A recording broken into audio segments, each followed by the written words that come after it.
All right, and we have a few bony structure disorders that we'll cover, and these are fairly straightforward. Scoliosis, curvature of the spine. A lot of times when we think of scoliosis, we think of this. This is not scoliosis. This is kyphosis. Scoliosis is actually a lateral, a sideways twisting rotation of the spinal column that you can see when the patient bends over, and as they start to come up, one shoulder will rotate up a little bit higher than the other shoulder. So it's a rotation, twisting type rotation of the spine. It can be associated with an S-type curve. You can have structural scoliosis, or you could have non-structural scoliosis. We don't tend to worry about that too much more. Is there scoliosis present? If scoliosis is greater than 7 to 8 degrees, patients are going to be referred to orthopedics for follow-up if they're younger.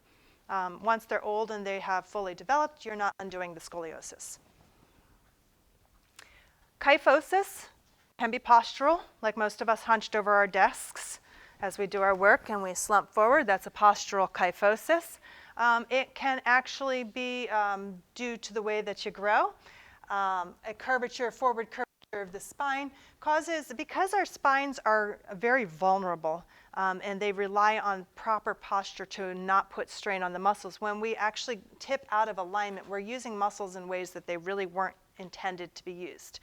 We're also compressing the vertebrae, and we're not moving the jelly through those discs as well as we should, so we're not nourishing those discs. And so people can develop significant back pain and back injuries from both structural kyphosis as well as just postural kyphosis. That's why the more time we spend slumped at our desk, the more likely we are to actually develop injury to our back. So hence the current movement of sitting is the new smoking. And here we all are smoking away in this classroom because that's what we do. Lumbar spine, when the lumbar spine has an excessive curvature, that's called lordosis. So really the same thing as kyphosis, just on the opposite end. It can be a functional attempt to preserve your center of gravity if you're pregnant. Well, guess what? It's pulling you out. So what do? You throw your shoulders back and you accentuate your lumbar curve, and you've got lordosis. If you're someone who's got a nice little cookie belly going on, well, same sort of thing. It pulls you forward, and you're going to pull your shoulders back, and you've got a lordosis going on. Again, it's just improper wedging of the lower vertebrae, and you don't get proper nourishment, and you set yourself up for chronic back issues. Rickets is a vitamin D deficiency disorder in childhood and adolescence. Without vitamin D, we can't absorb calcium and phosphate. So it doesn't matter how much calcium and phosphate you had. If you don't have vitamin D, you cannot get them and you cannot use them. Hence why we fortify all our milk with vitamin D. So signs and symptoms are delayed growth. It can be delayed motor skills if it's quite severe. Pain, and then really soft, the soft growth plates tend to have skeletal deformities. So you can see in this patient that the bones are not, they're not growing normally. We have more of a bow-legged look. There's a little bit of a sliding and a laxity of the joints. Osteoporosis is our other big one. The top picture in the right-hand corner you can see is a patient with osteoporosis, and you notice that the holes in the spongy bone are much bigger than the holes in the spongy bone of the healthy picture. So it is essentially just a disorder of compromised bone strength. This is the formal definition, leading to greater risk of fractures, bone density, and quality. Affects about 200 million people worldwide. Women are far more susceptible to men simply on the basis of body mass.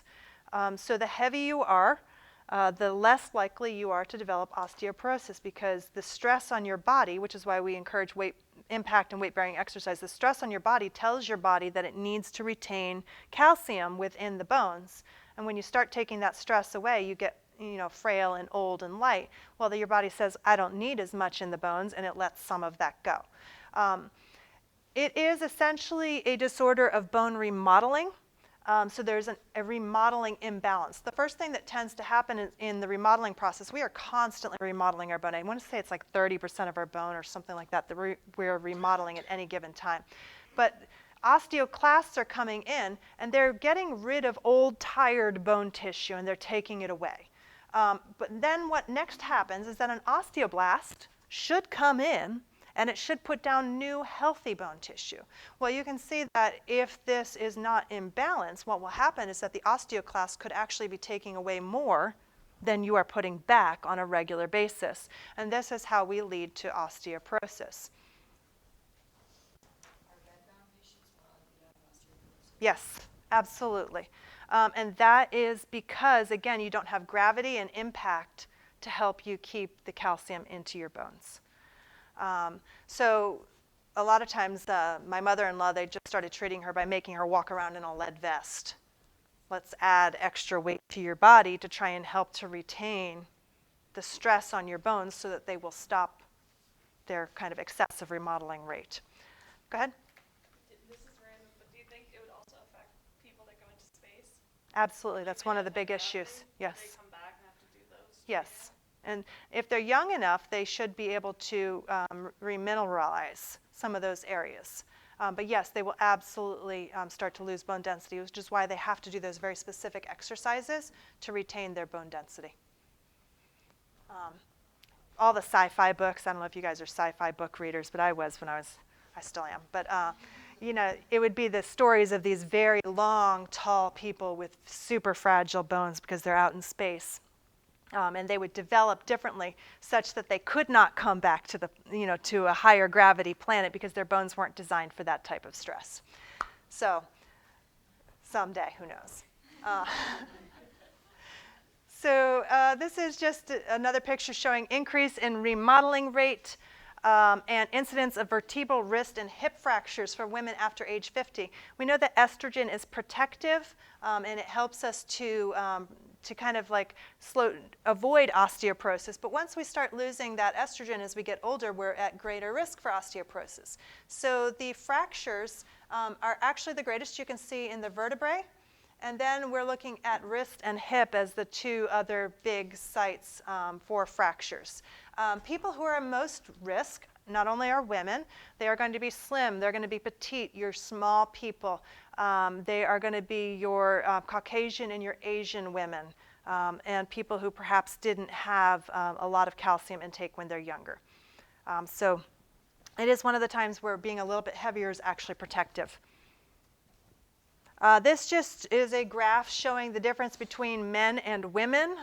For instance, it's per 10,000 per year. And you can see that women are significantly at higher risk, both for hip and for wrist fractures than men are on average. Osteoarthritis.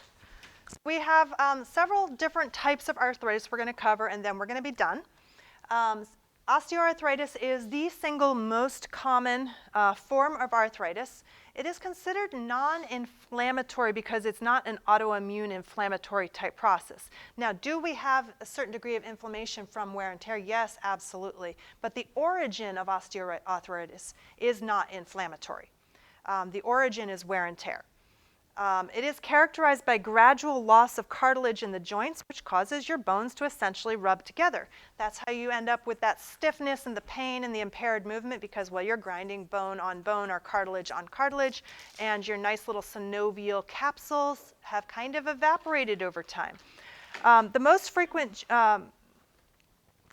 so we're going to see that in the hip, we're going to see that in the knees and the hands and the wrists. It is more common in women than in men. And I think it's about 45% of women over the age of 65 will have some degree of symptoms. I think I want to lower that age limit to my age at times because it's like I think we all get up a little bit stiff. And about 70% of people over 65 will have some radiologic evidence of osteoarthritis, meaning that there's narrowing of those joint spaces, evidence of wear and tear. Just because you have radiologic evidence does not mean you'll actually have symptoms. Some people have very bad x-rays and they really don't have much in the way of symptoms. It's very person-to-person dependent. But symptoms are pain, stiffness, decreased range of motion, swelling of the joint, and basically what we try and do is we try and prevent further damage to the joints. We're going to give you an anti-inflammatory medication, keep the pain down. We're going to try and keep you active because gentle range of motion keeps the nutrients going into those joint areas and keeps them as healthy as possible. Go ahead. So that's a great question. I don't know that repetitive motion injuries is one thing we can try and do. If we do something that we do all the time, then we can try and avoid that sort of thing. Choosing weight-bearing exercises that are maybe not quite as traumatic to the joints can be helpful. So strength training, isometrics, swimming, kind of low impact training. But at the same time, we need a certain amount of weight training in order to, maintain the strength of our bones. But really, it is just simply repetitive motion. There is some indication that diet and what we're eating in the diet can affect that. So if we're not getting diets that have sufficient collagen in them, chondroitin, things like that, there's the idea that your joints are not necessarily able to fully repair themselves, and that can lead to accelerated loss. Partly it's just luck of the draw. So kind of what have you got to start with? People who are persistently active are going to do better than people who are not in the long run. Just staying active does help with it, but it doesn't prevent it altogether. This is just a picture of osteoarthritis, healthy, normal joint on one side, kind of arthritis, early arthritis versus advanced arthritis. And you can see that in the early one, there's kind of this erosion of the cartilage. But in the later stage, there's also this kind of fibrous formation that's going on around the cartilage, and we get thickening of the joint along with inflammation and increased pain outside of the joint. This is a picture of our osteoarthritis. It is the most common deformity of the hands, and it occurs at the distal, this is important, interphalangeal joints. So if it's involving the distal interphalangeal joints, that is frequently going to suggest to you osteoarthritis. You may see bone spurs called Heberden's nodes at the DIP, or you may see them at the PIP, and they're called Bouchard's nodes there because somebody slapped their name on it. That's just the way it goes in medicine. Rheumatoid arthritis. This is very different from osteoarthritis. As we remember, this is an autoimmune or inflammatory process and affects about 1% of the adult population. It is your immune system attacking the synovial lining of the joints. A painful swelling that essentially leads to bony erosion. So unlike osteoarthritis, this is actually a systemic immune condition. The big differentiating factor is you're not going to see rheumatoid arthritis in the DIP joints typically. Very, very rare that you would see it there. It can also be associated with fatigue, lack of energy, other kind of systemic type symptoms. So the pathophysiology, which we did cover a little bit earlier in this class, is inflammation, which is essentially called synovitis. And we start forming this kind of inflammatory pannus formation in and around the joints, kind of obliterating and minimizing that joint space so that we now have joint space narrowing along with bony erosion. The hallmarks of this disease is that it typically has symmetrical joint involvement, hands, wrists, elbows, and shoulders, but not the DIP joints. So again, DIP joints are usually spared. When we're testing for it, we would want to run tests like ANA, anti-nuclear antibody, your rheumatoid factor, which will be positive in a percentage of your patients, but not all of your patients. So 60 to 80% of patients with rheumatoid arthritis may have a positive rheumatoid factor. But there's a 20 to 40% of people who may not have a positive rheumatoid factor and who actually do have rheumatoid arthritis.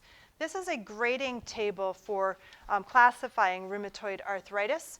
And you can see that a score of greater than 6 points is definitive for rheumatoid arthritis, and that lesser scores might be suggestive, but not as definitive. So if you have more than 10 joints that are involved, that gives you a 5 right up front, even if you have a negative rheumatoid factor. So the number of joints that are involved are going to help you to determine, is this a rheumatoid arthritis or something else? If you're not sure, you're going to send to a rheumatologist. Lupus, another major kind of autoimmune multi-system disease that affects the joints. And it affects men and women about 8 to 1, peaking between ages 15 and 40. There is some thought that it is triggered by hormones or by sunlight or by genetics, family influence, etc. Not entirely clear. Lupus is a lifelong systemic disease. It has periods of remission and exacerbation. It can infect multiple organs throughout the body, characterized classically by a butterfly rash. That is your big hallmark of lupus, that little butterfly rash across the face. If you see a butterfly rash in a patient who is having joint pain, think lupus. We're going to be able to test for it based upon kind of some autoantibodies tests, et cetera. But again, this is a patient that would get referred to a rheumatologist. This is a very complex disease and can be very debilitating. So remember butterfly rash. Is that common gout? The butterfly rash? Yeah. Gout. You will see this fairly often in your meat eaters, your beer drinkers, people who love their protein, people who love their shellfish, etc. We are essentially depositing uric acid crystals into the joint. Those little crunchy crystals are unpleasant inside the joint, and they cause the joint to get irritated and inflamed. And you suddenly one day wake up and you have this acutely swollen, painful toe, classically at that proximal joint. That is a classic hallmark of gout. If you see that, you're going to think gout. So you can get deposits of the uric acid crystals in other areas. We call those tophi. I don't think most of us know them very often. Treatment is anti-inflammatory medications, the nonsteroidals. It is also, why am I blanking on the name? Colchicine, thank you. It's like I'm getting the first part of the word, colchicine. So colchicine is the other big treatment. It helps to eliminate the uric acid from your body rapidly, and the way that is done, it's a fascinating medication, but you give it to patients and you have them take it every hour until they start having diarrhea, and then you have them stop.